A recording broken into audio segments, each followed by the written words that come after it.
going on, you guys? Dreddy's Game Spot, and I'm here with my good friend, the Claw Guy. We're going to show some videos of what we did today. We went clawing again and arcading again. But we're also going to be talking about Bendy and the ink machine. We're going to give a review over it and let y'all know what I think about it. So let's get in the video, you guys. So guys, we're going to be talking about Bendy and the ink machine. We're both going to give a rating on this. It is a horror-based game. Based off the 1930s, you play as a character named Henry, which is really cool. You go into this studio and things seem a little bit off. The color design is very dark, very cartoony. Black and white cartoon. Black and white cartoon. There's the case right there. Now this game, one of the downfalls, I think, in my opinion, is it's very short and there's only 5 chapters. So for the price of it, whenever it first came out, it was $20 for the whole chapters on $20 or $30 on Xbox and PlayStation, and then Switch was $10 more. Yeah, so I wish it would have been a little bit cheaper, or I wish they would have incorporated new chapters.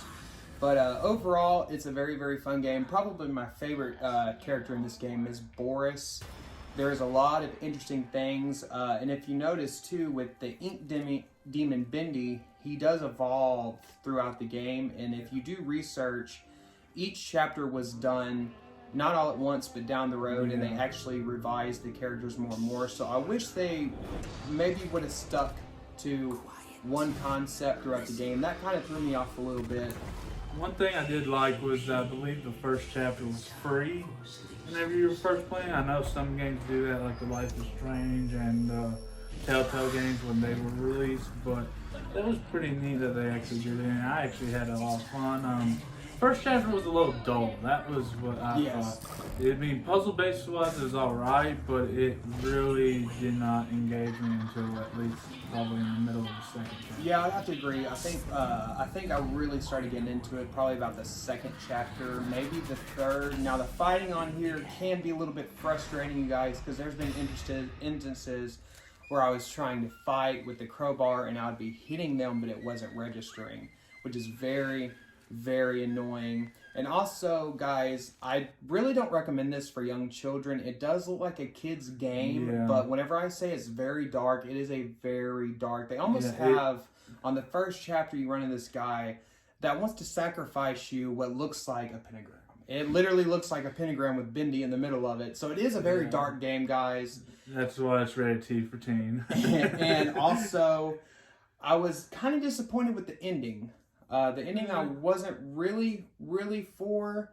I wish they would have done the ending a little bit different. I was actually alright with the ending. I mean, it wasn't the best ending I would have thought of, but it was still a pretty decent ending. The fact that I do like the fact that they actually went to color with the house of Stu is what I think his name was. Yeah, Stu. So that was cool how it went to color, and what was really weird is at the end of the game, it goes back to the beginning of the game. Yeah, it's because pretty much the end of the game, it shows exactly how the original, how he chose to actually go into the studio again. Yeah, so you make your way through the studio, you solve several puzzles. It's mainly ordered to just destroy Bendy. I think my favorite puzzle is actually the second chapter where you go into the studio room with all the music equipments and you have to find the right instruments to play in a certain order. That's probably my favorite puzzle of the game. My least favorite was probably trying to find all the pieces that you need to put the weights down to turn on the ink. I think it was really weird how I think one of them, the wrench was inside Boris's chest. For me, it would probably be your worst would probably be my best. Yeah, I actually didn't mind seeing like what all of the different types of things you could do in order to solve it, but my worst was the one with the ink hearts. Trying to find all those in the dark. I could not see a dang thing. And whenever I was one thing I wish they would have done a little bit different to add a little bit of more realism and make it a little bit harder is whenever the ink demon appears and he's chasing you, if you get one of those lockers or storage units, as soon as you go in there, even if he's right there, he automatically leaves. I wish they would have made it to where if he sees you go in there, you have a chance of him opening up and him pulling you out of it. I think that would have been a very, very, very or if he started looking around, sniffing like in an Alien Isolation. Alien Isolation, yes. I cannot wait to do a review over that, you guys. I do have that for my PS4. Plan on getting it for the Switch. I heard it's an amazing port. So overall, guys, I beat this game in about 6.5, maybe 7 hours. I would give my personal rating. So guys, it actually died. I'm sorry. So I would give this rating, in my opinion, I would give this about maybe a 7.5 out of 10. What is your thoughts on this? For me, it would be around a 7.2. I mean, it's a great game and a good starter for a horror game if you have like a 11 or 12-year-old, but definitely don't get them something like Dead Space. Exactly. Well, thank you guys so much for watching. We're going to show... Oh, God, I dropped it. So, guys, make sure y'all check out what I'm going to be putting after this review. It's all of our claw experiences today, and I'm going to put the link for his channel down below.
GameSpot, you guys. And Claw, guys. Signing out.